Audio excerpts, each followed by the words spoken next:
To tell us a little bit more about this, we're now joined via Skype by Blood Lions campaign manager, Dr. Louise De Waal. Thanks so much indeed for joining us. Take us through why such a big gathering of conservationists are coming together around COVID-19 and wildlife markets. Yes, good evening, and thank you for having us. I think we are also busy in this pandemic coping with the disease itself and avoiding from being infected, that we actually forget how we got here. Why is this pandemic actually happening? So a small group of us started talking around that with World Health Day in mind, and really thinking what needs to be done for future outbreaks to be avoided. And this actually led to the cooperation of more than 240 leading animal welfare and conservation organizations from around the world, to put the spotlight really on the cause of this pandemic.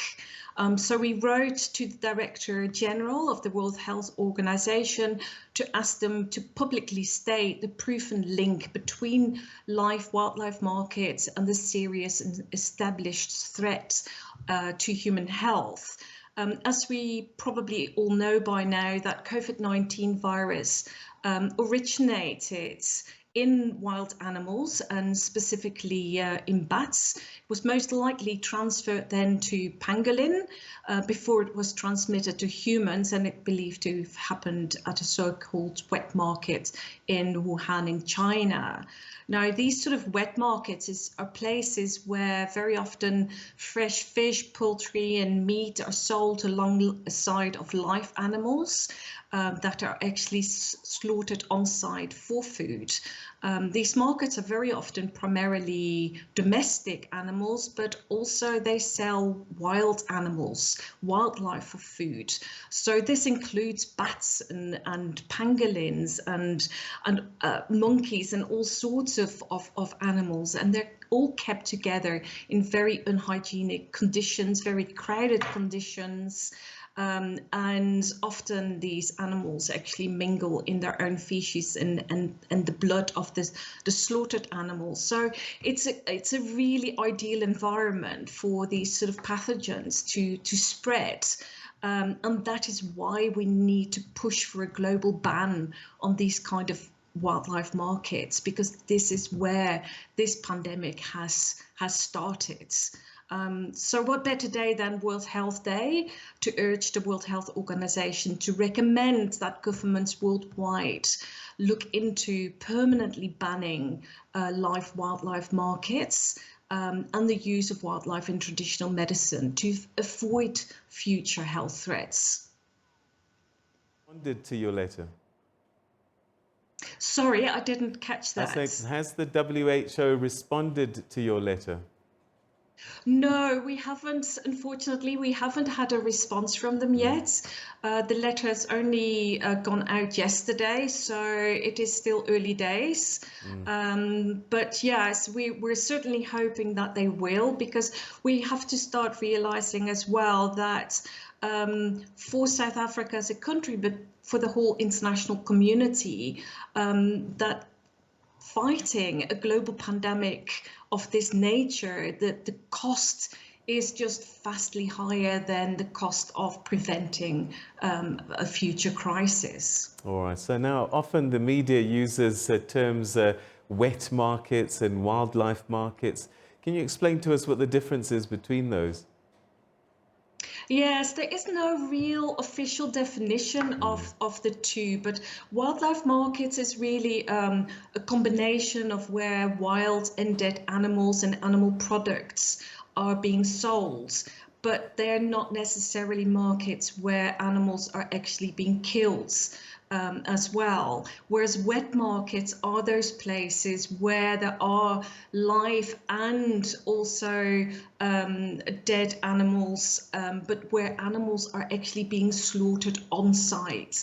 And that is actually what creates these rather unhygienic conditions, and where the various pathogens and viruses can easily transfer between animals, but also from animals to people.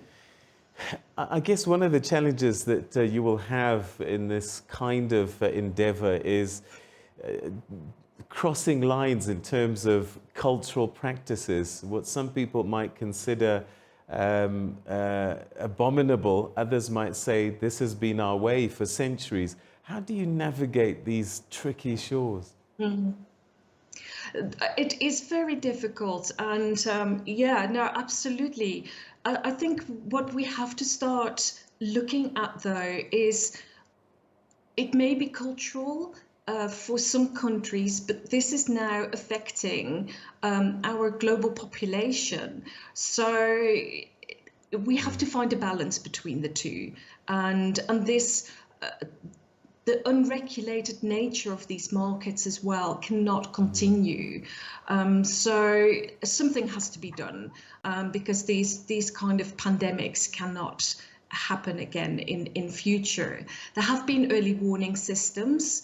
We all know that the severe acute respiratory syndrome, or better known as SARS, is also part of this coronavirus family, also believed to have emerged from wild markets in China. And that also resulted in something like more than 8,000 human cases across 29 countries and over 700 deaths in 2002-03. So it's not the first time that this has happened. It is the first time that it's happening on such a huge scale. So yeah, we have to find the balance there, and we have to start asking ourselves the question, what's more important?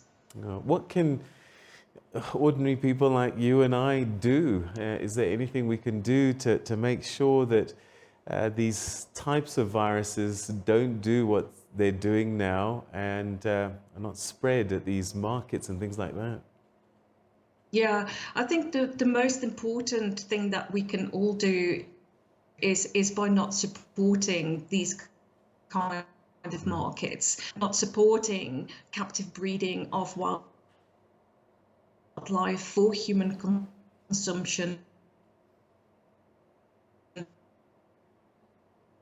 All right, so Dr. Louise De Waal, we're losing you. I think we pretty much got to the nub of the matter, though. But thanks so much indeed for sharing your thoughts with us today. World Health Day today, of course, and COVID-19. It's being believed that it found its way from animals, and particularly areas such as wildlife markets, which are rife in certain parts of the world. And she's saying that governments really need to take action and make sure that these are